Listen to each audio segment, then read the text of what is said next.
Hello friend, good morning. आज का हमारा जो मुख्य विषय है वो है वेदांग। उससे पहले हम थोड़ा सा पूर्व ज्ञान में चलेंगे। अगर हम वैदिक कालीन व्यवस्था की बात करते हैं तो वैदिक कालीन व्यवस्था को अध्ययन की या दृष्टिकोण से या अध्ययन की सुविधा के दृष्टिकोण से दो भागों में डिवाइडेशन किया गया है, पूर्व वैदिक काल, उत्तर वैदिक काल।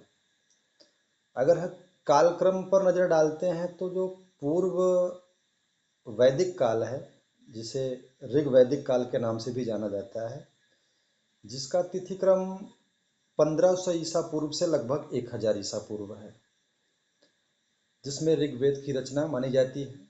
उस समय की सामाजिक, राजनीतिक, आर्थिक, शैक्षिक व्यवस्था का वर्णन हमें मिलता है। उसके पश्चात उत्तर वैदिक काल में, जिसका कालखंड काल समय 1000 ईसा पूर्व से 600 ईसा पूर्व के बीच में माना जाता है, जिसमें यजुर्वेद, सामवेद और अथर्ववेद की रचना होती है। अगर हम वेदों के बाद की प्रक्रिया को देखें, खास करके सूत्र काल में, तो वेदों के इन विषयों को समझने के लिए, ब्राह्मण ग्रंथों को समझने के लिए, आरण्यक को समझने के लिए, यहाँ तक उपनिषदों को समझने के लिए, उपनिषदों की जो सरल व्याख्या की गई है वो वास्तव में वेदांग के अंतर्गत ही की गई है। हालांकि हमें उपनिषदों का जो इस वेदों के अंतिम भाग की रचना मानी जाती है, इसमें हमें दार्शनिक विवेचना मिलती है, और उपनिषद काल के अंतर्गत को ही या उपनिषदों के अंत को ही हम वेदांत कहते हैं। और जब हम सूत्र काल में आते हैं तो उस वहाँ वेदांग की चर्चा की गई है। वेदांग का अध्ययन किया जाता है, मुख्य रूप से वेदांग 6 है।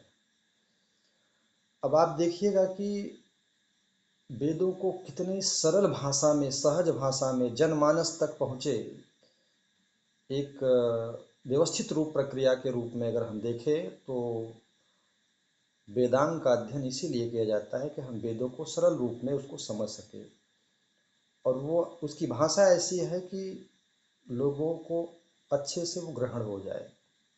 वेदों को समझने के लिए, आर्यक को समझने के लिए, ब्राह्मण ग्रंथों को समझने के लिए, उपनिषदों को समझने के लिए हमें वेदांग की रचना की गई। अब वेदांग 6 है। ये माना गया एक वेद पुरुष की उपमा, कि वेद पुरुष की नसिका से जो 6 वेदांग है, इसमें पहला वेदांग है शिक्षा, उसकी उत्पत्ति हुई। शिक्षा जो एक ग्रंथ के रूप में मिलता है वेदांग में, प्रतिशाख्य सूत्र। तो प्रतिशाख्य में हमें शिक्षा के व्युत्पत्ति का वर्णन मिलता है। शिक्षा जो एक प्रकार से विज्ञान के रूप में देखा जाता है। आगे हम चलते हैं तो शिक्षा के बाद कल्प का रूप आता है। वेदांग 6 है: शिक्षा, कल्प, व्याकरण, निरुक्त, ज्योतिष और छंद। तो सबसे पहले शिक्षा है, उसके बाद कल्प है। कल्प में श्रौत सूत्र कर्मकांडी है। कल्प में जो विद्या जिसका वर्णन है वो कर्मकांड का, यज्ञ का, जिसमें श्रौत सूत्र, धर्म सूत्र, गृह सूत्र इत्यादि का वर्णन किया गया है। और ये माना जाता है कि जो कल्प है वो वेद पुरुष के हाथ है। तीसरा नंबर आता है वेदांग के अंतर्गत व्याकरण का।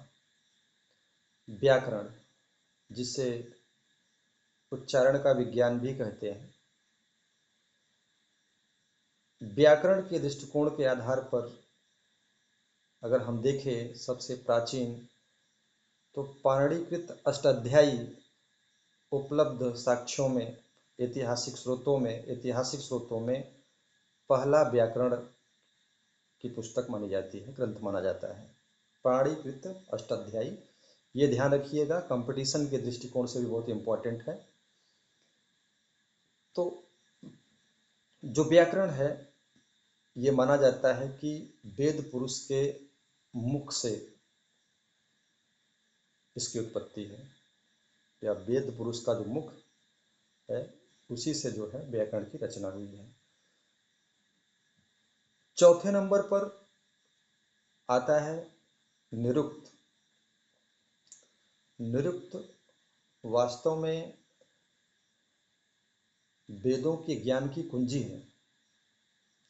निरुक्त के माध्यम से हम वेदों के अर्थ को सरल और सहज भाषा में, वस्तुनिष्ठ और वैज्ञानिक भाषा में समझने का प्रयास करते हैं। ऐसा वर्णन निरुक्त में किया गया है। निरुक्त के बाद देखें तो ज्योतिष का है 5वां नंबर, जो 5वां वेदांग है। ज्योतिष से पहले जो निरुक्त है, वो निरुक्त वास्तव में ये माना जाता है कि वही जो है आगे चलकर भाषा को सरल, वेदों को समझने को सरल बनाता है। फिर आता है ज्योतिष, जिसमें काल, नक्षत्र की गणना, ग्रहों की गणना इत्यादि की गई है।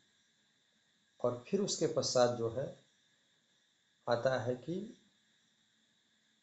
छंद, जिसे समझने में हमें आसानी होती है। और ये माना जाता है जो छंद है वो वेद पुरुष के पैर हैं।